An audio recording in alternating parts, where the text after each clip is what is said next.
2, 1. Feels like, okay. Oh. Hello. Hi, everyone. Welcome to I Have a Strange Story podcast. This is the story where two sisters retell people's strange and paranormal stories and experiences. I'm Lindsay. I'm Rebecca. And this is that podcast. So, today we're going to be telling you more stories to listen to. And it actually just comes from one person. It does. We had to, we split it up because she had so much to tell us. Yeah. Cool. But I think before we get started on the stories, Rebecca had some announcements. I do. Oh, God. Okay. So I just have a PSA from our friend Cindy. So last episode we talked about sage in your house from skinwalkers and shit. There was a prayer. Cindy just wanted us to remind everybody, if you have pets, sometimes sage smoke isn't the best thing for them, especially if they have asthma. So just be aware of that. And thank you, Cindy, for reminding us. I really appreciate that. Always looking out for the cats. Yeah, I didn't realize that, actually. Yeah, I didn't even think about it, honestly. I mean, I've got cats. None of them have asthma. But sometimes you don't know until something gets triggered and then they start coughing, and then it's a whole ordeal. So thank you for that, Cindy. I appreciate it. Other alternatives, if you don't want to use sage or something that you can burn, you can make noise. You can clap your hands, bang some pots and pans together. Bells, too. So anything. Just in lieu of sage if you don't want to burn some stuff. So I also wanted to just give kind of some shout outs to a couple of shops and stuff like that I think deserve some commercial time. Okay. I guess. I wanted to show y'all this book. It's so cute. This is by, I don't know if you can see it because of the light. There we go. A little cryptid. An epic. Oh, I was going to read the title. An epic little tale of self-discovery. Yeah. It's real cute. It's got a little Mothman looking guy in it. This is by our friend, Jeremy Parker. And actually he was he went to high school with my husband, which is really weird. It is weird. It is weird. So you can check that out. I read the book. I also bought a print from him. He's a very talented artist. The book is very sweet. It's got a nice message, I think, that we need at a time like this. You can find him on prlcreative.com. You can go there, get some prints, get that book. Shoot, I don't have it with me, but mine came with a cute little Mothman little ornament. It was adorable. Yeah, I'm very lucky. Also, I wanted to give a shout out to our friend Charlie. He is a listener of the show. He has shared so many experiences with us, and we really appreciate you, Charlie. He has started an Etsy shop, and you can find it under Lightree. That's just Lightree. He does a lot of really cool kind of steampunk collage art. He has a really badass sculpture of a rabbit on there. So make sure you give him a look-see as well. And another person I wanted to shout out is our friend Greg Smith. He's an author of a series called The Junior Braves of the Apocalypse. And he's actually started a Kickstarter for his comic. I believe it's called Starlight. I'm sorry. He's also from Nerds from the Crypt. He's been on our show before. He's a really cool guy, really nice guy. Like I said, he's got a Kickstarter project going on for his comic book, Starlight. It looks like a lot of fun.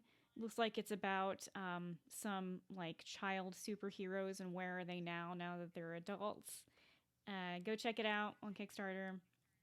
And we have 2 reviews. Yeah. We have 2 reviews. Yeah, we didn't have a show last week. Sorry about that. We didn't even acknowledge it. I moved. In the middle of a pandemic. I fucking moved. You sure did. It's been awful. You've had some trials. It's been it's just I don't know. But yeah. I'm not recording from my bed. I'm recording from my living room. You look all professional and shit too.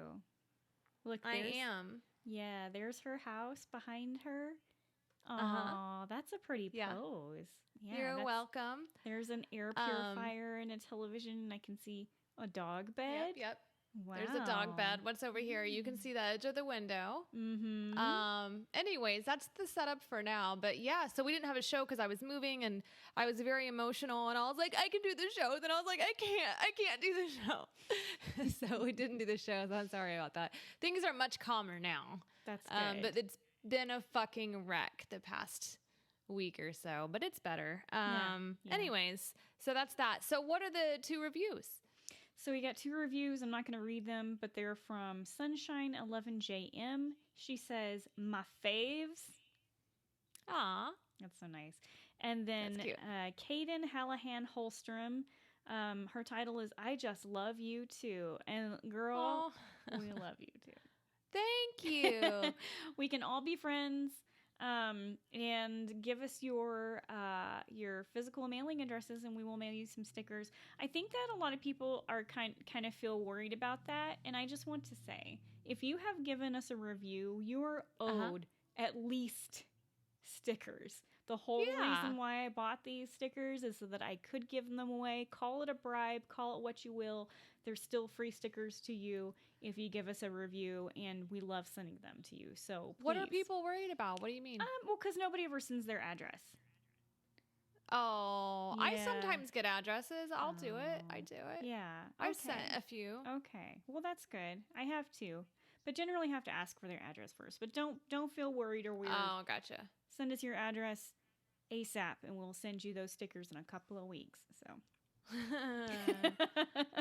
that's true. Yeah, I never said that I was very good at mailing shit. So sorry. Thanks, gals. Thank you so much. It means so much. Ooh, something else is this recording experience is also going to be better because Rebecca bought me a better system for to hold my phone and then to have the light. So thanks. You're welcome. Things are looking up.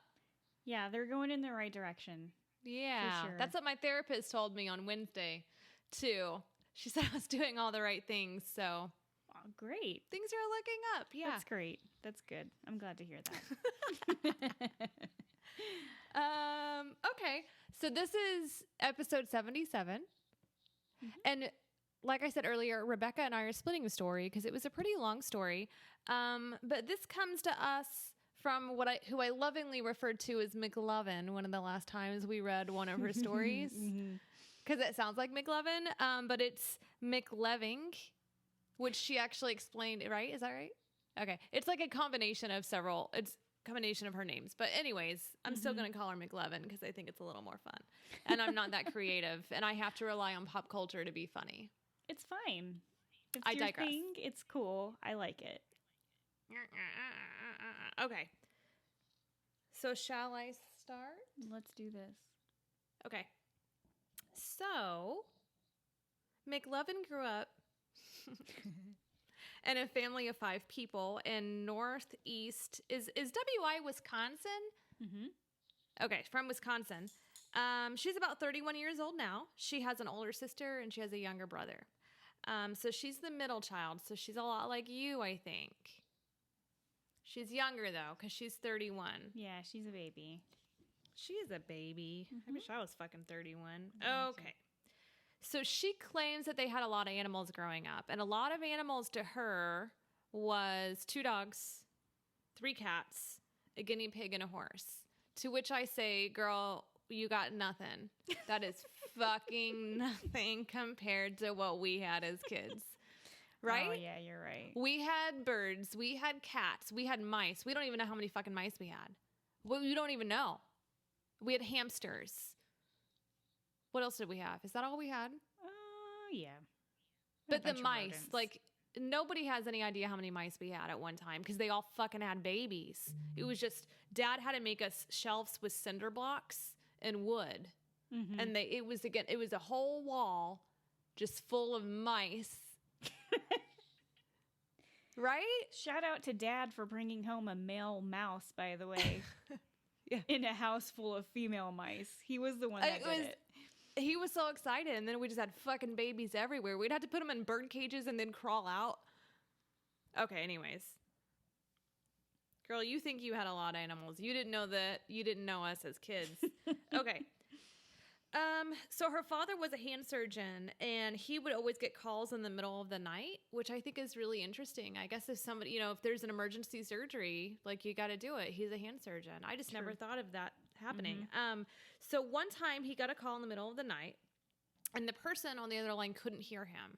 So he was having to yell for them to hear. So as he was yelling into the phone, he woke everybody up, and everybody was awake and heard him yelling. And then they heard the sound of the basement door slamming shut. Okay. So this is like one of the first experiences, I think. So she wants to know that the door was already closed and that the slamming of the basement door basically went on for fucking years. It went on from the age of her for like 8 years old to 25 years old of hearing that basement door slam. So basically, they all assumed it was her brother because her brother would play video games in the basement. And finally, one night, the basement door slammed, and her parents yelled at her brother to, like, fucking knock it off, to quit slamming the door.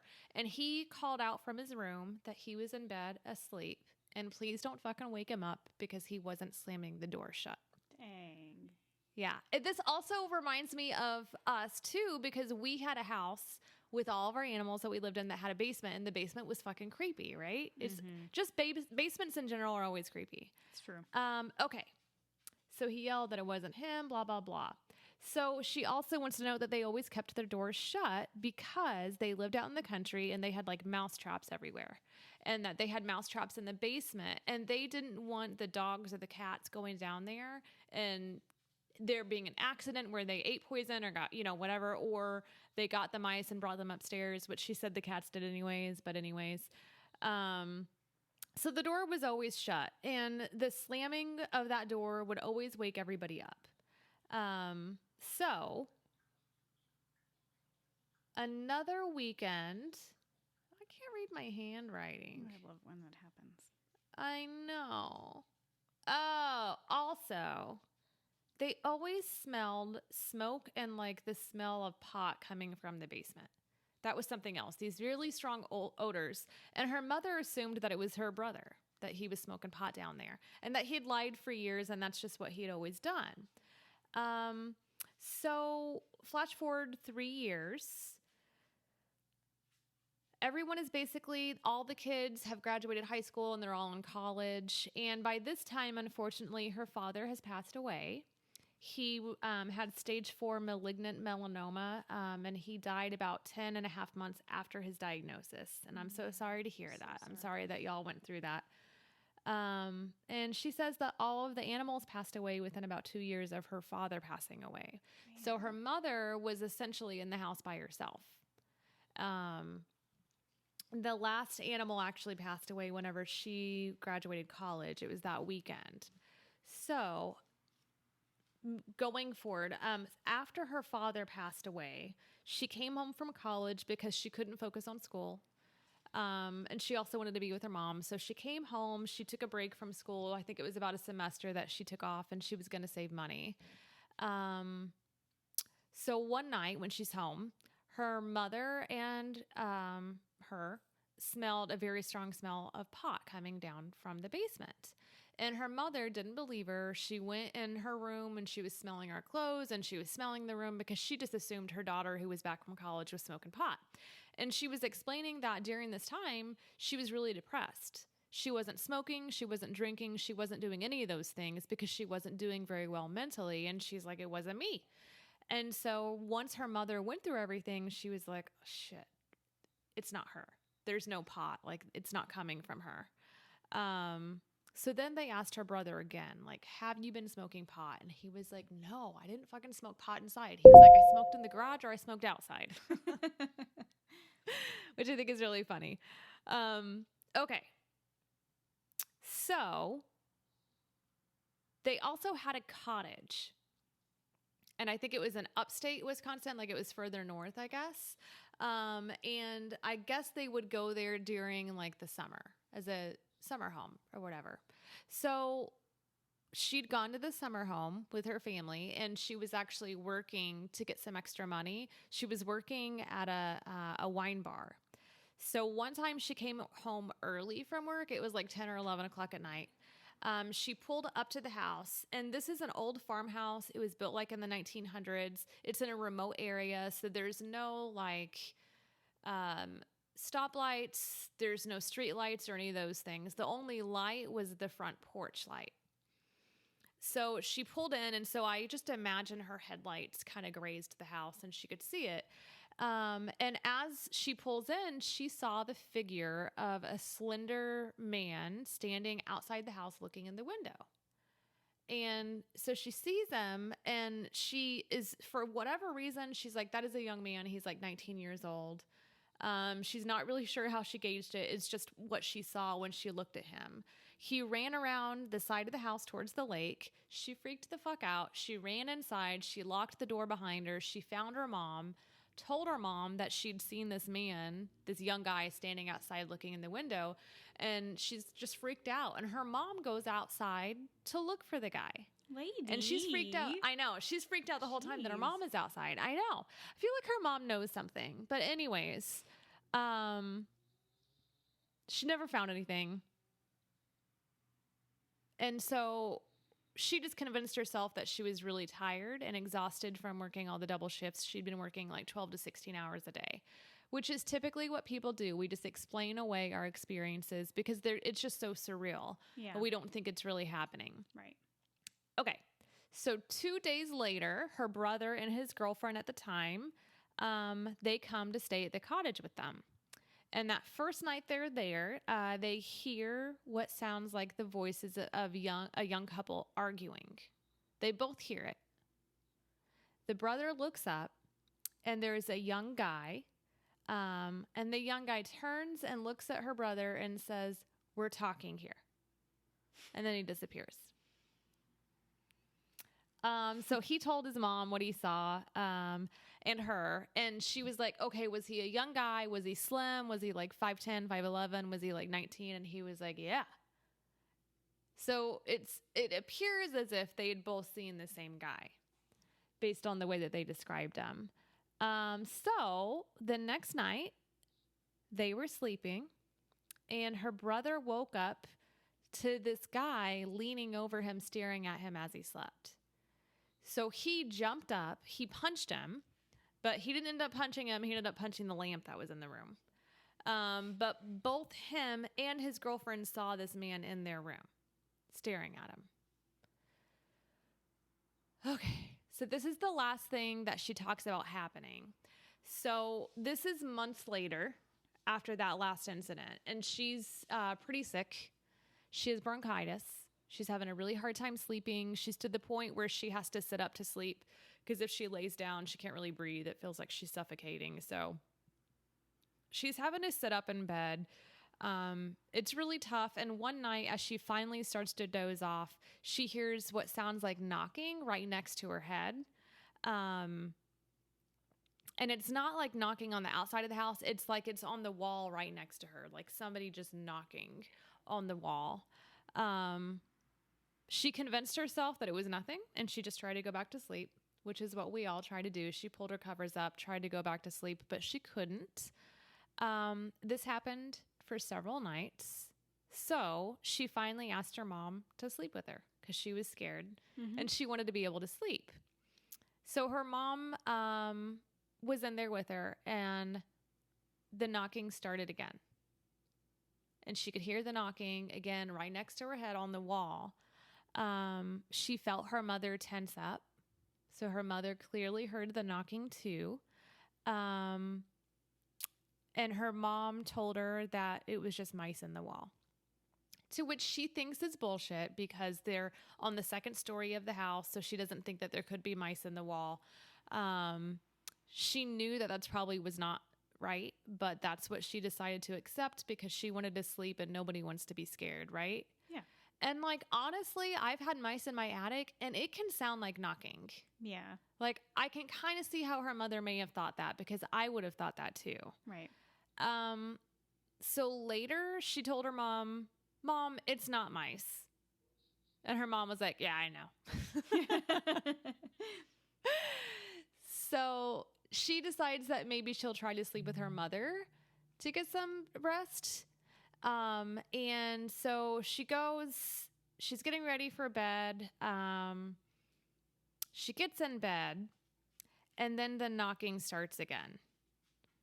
And her mom sits up and she yells and her mom starts yelling and saying to knock it off, to stop with everything, that her daughter was going to get pneumonia if she didn't get some sleep, and to cut it out. And if she didn't cut it out, she was going to call in Archangel Michael. Is that right? Mm-hmm. Was that the name? Yeah. Okay. To get rid of them. And the knocking lightened up just a little bit, and then it stopped. And then they never heard it again. Way to go, Mom. Yes. Man, do not underestimate the power of like the mom threat.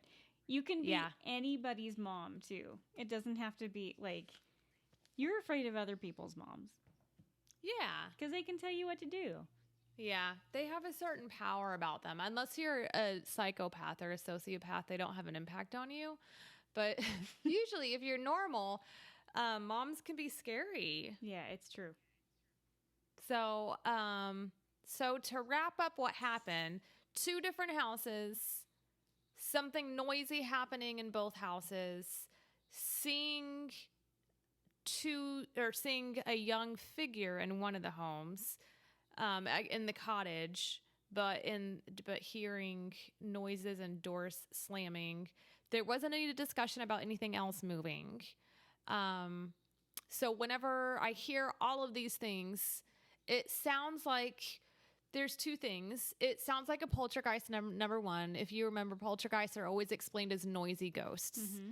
And so the knocking is noisy. The slamming of doors is noisy.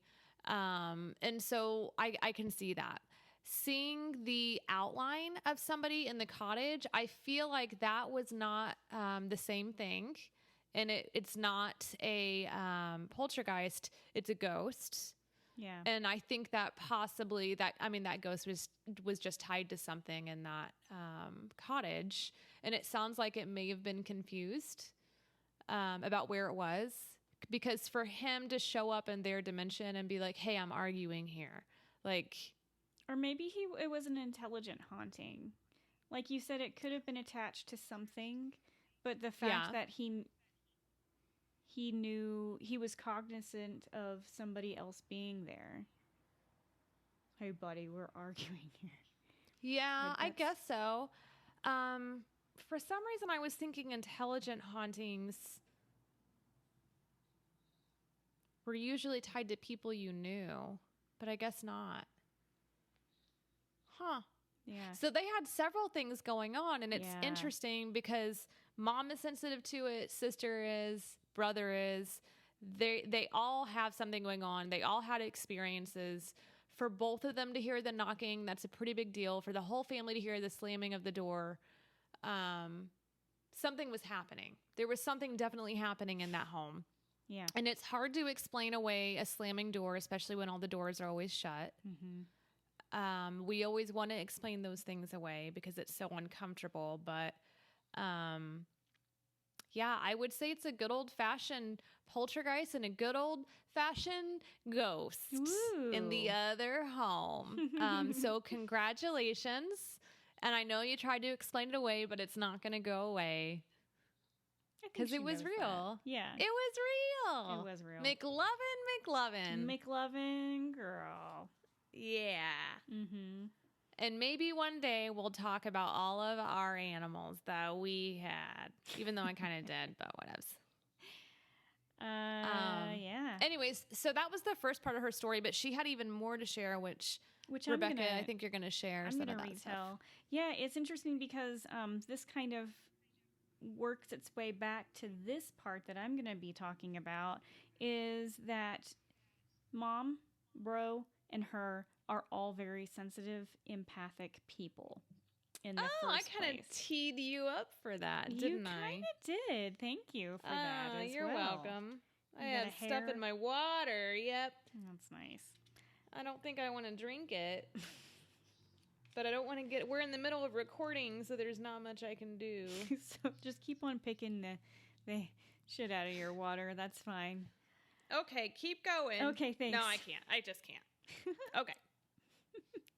So, like I said, all three of these folks have been sensitive, empathic people their whole lives. They've always seen weird shit. They've always heard weird shit. Whenever she was in elementary school, she says that they used to rent a condo in Florida. Like every year, they would go to this condo in Florida for spring break, and they usually would try to get the same room, but sometimes they couldn't. In this particular instance, they couldn't get the same room, so they were staying at this condo in Florida. It was spring break, and one night, they were all going to bed. The parents are in one room.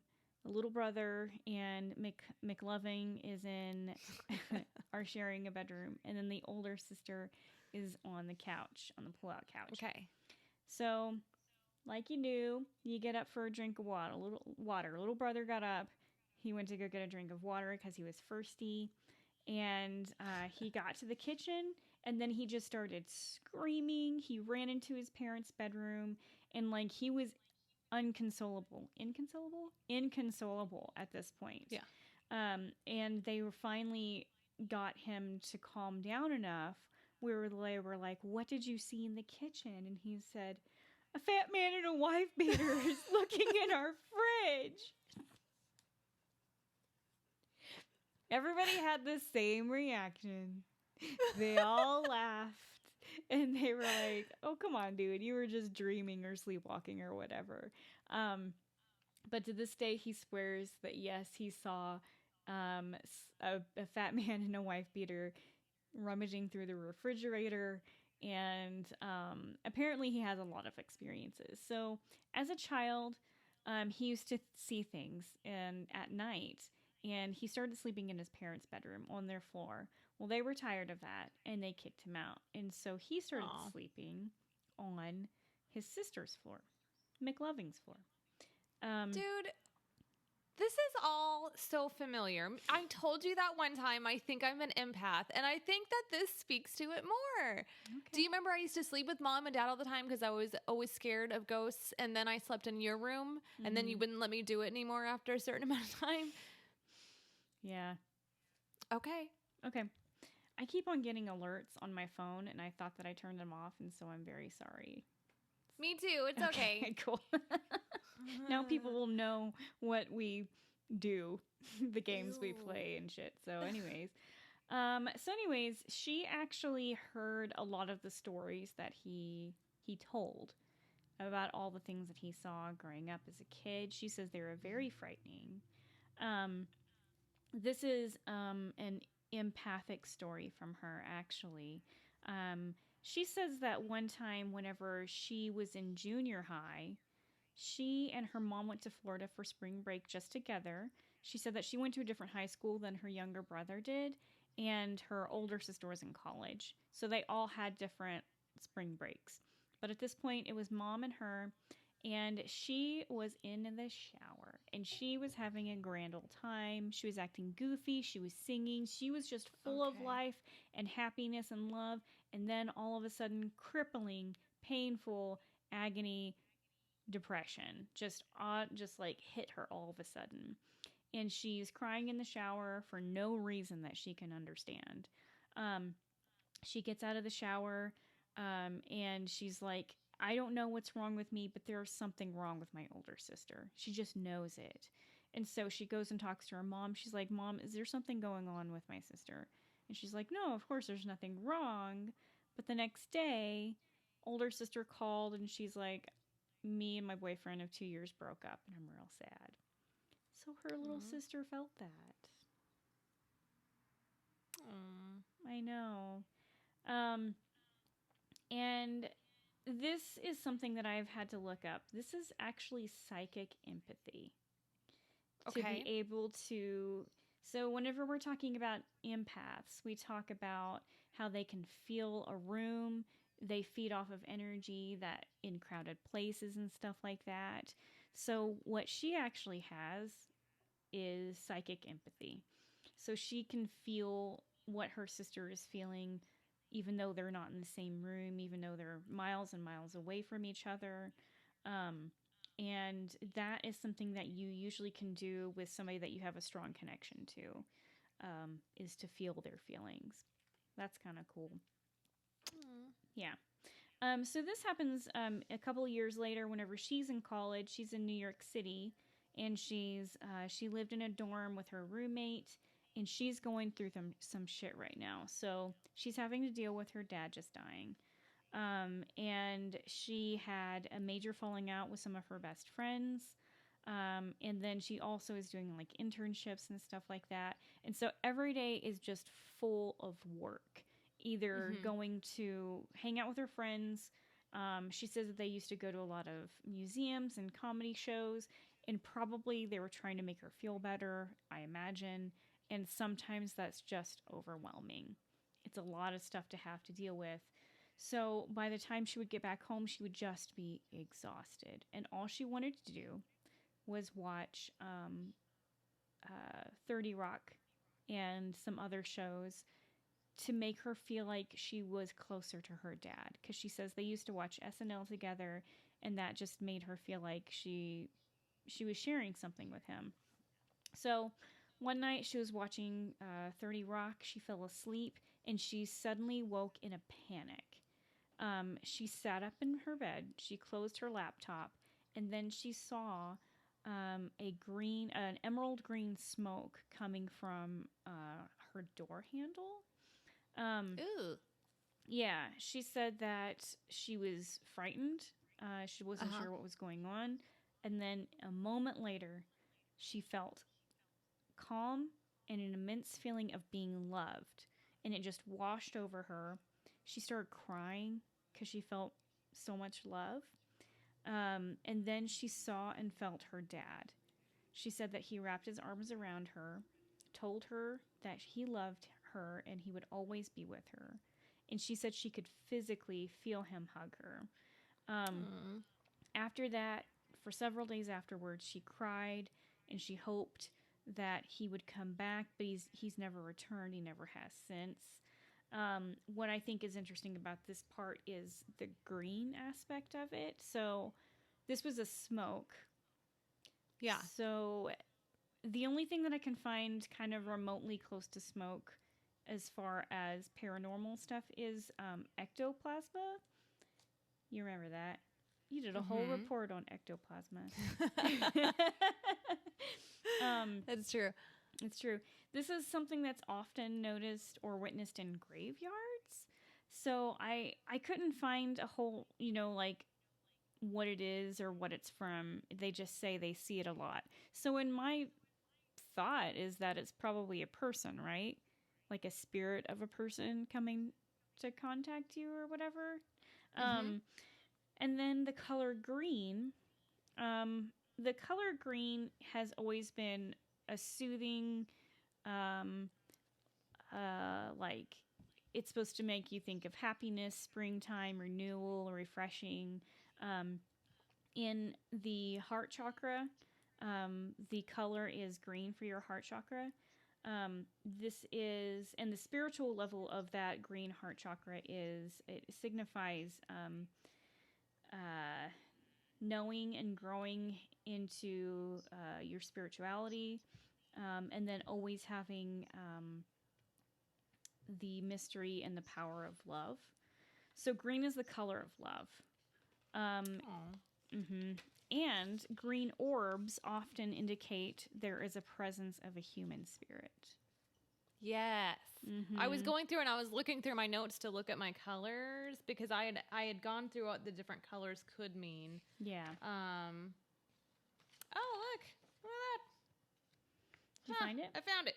Yeah. Oh, sweet. What does it say? Yeah, it's usually love, Mm-hmm. and the presence of a human spirit. Yeah. That's cool. Hey, I you just fact-checked fact-checked me just now.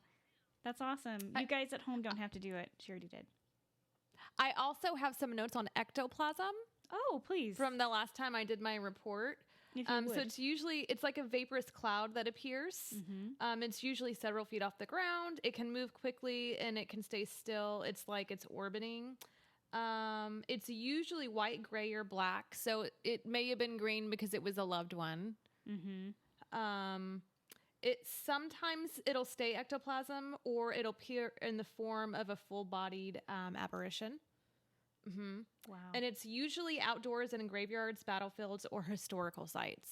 Cool. The other thing that I was going to add is just in regards to the, one thing we talked about is at the beginning, it being a poltergeist, but it also could have been a residual haunting. I didn't even think about that with the door slamming constantly over and over again. Right. Uh-huh. It can be a residual haunting. And as far as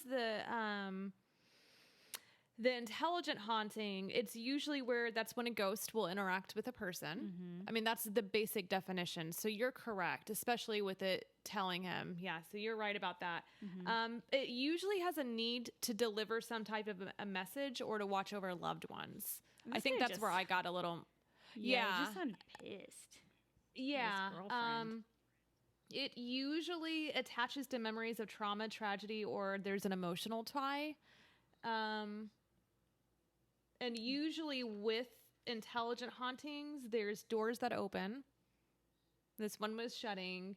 Hiding or moving objects, strange sounds, disturbances of electrical fields.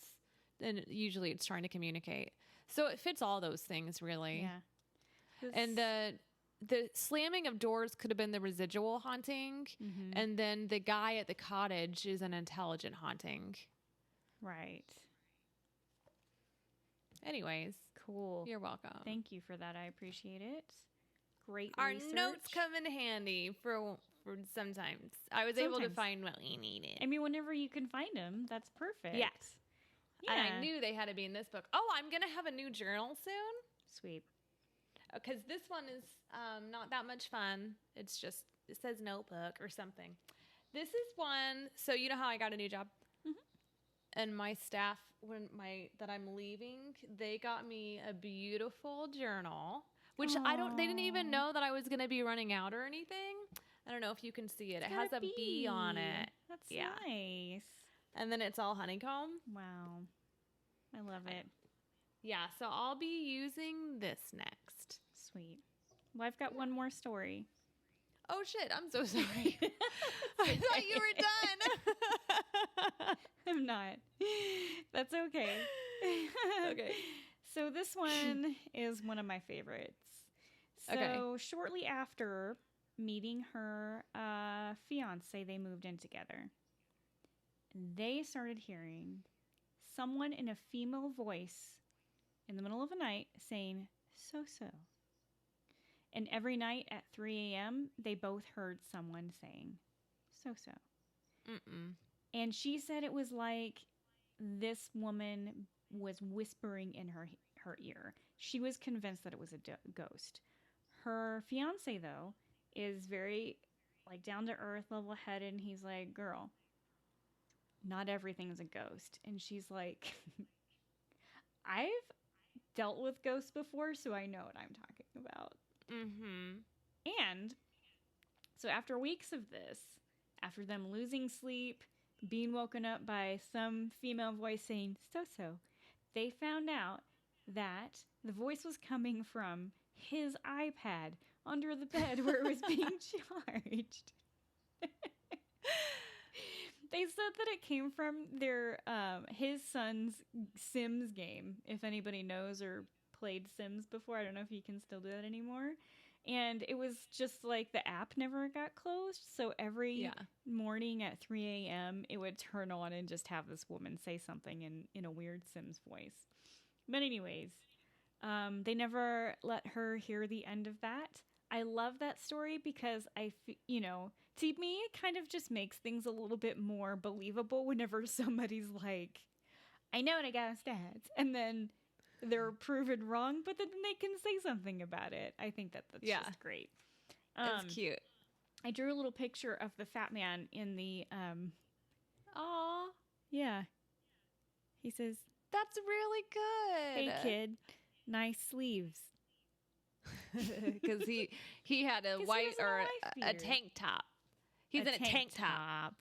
Wife beater is such an ugly name, isn't it? I know. That's why I said it differently. Okay. That was a good picture. I wish that I drew pictures. Well, maybe next time you can.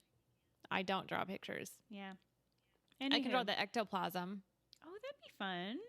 Coming out of a doorknob. Yeah. Do that right now. I'll give you 15 seconds. I'll give you 20 seconds. I'm not going to start counting until you get your shit together. I'm doing it. Okay.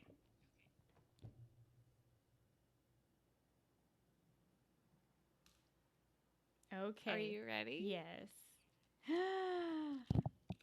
Ooh, that's so good, Lindsay. That's exactly what I thought ectoplasm looked like. Very good. Very good. Well, thank you for the stories. Yes, we very much appreciate McLovin? you. McLovin, that's going to be your name now. Yep. Yeah, and we'd love to hear more. She did mention she's got some other ones, and yeah, we'd be happy send them to on hear over. them. Tell your friends, tell your brother, tell your sister, tell your mom. We'll retell them for you. Yeah. Yeah.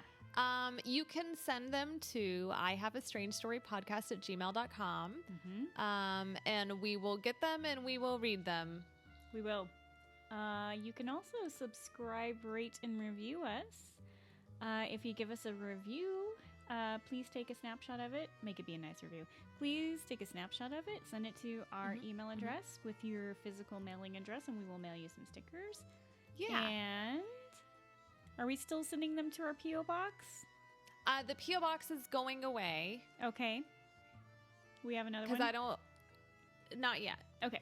So you can still Stay tuned. send. We're in the middle of a pandemic.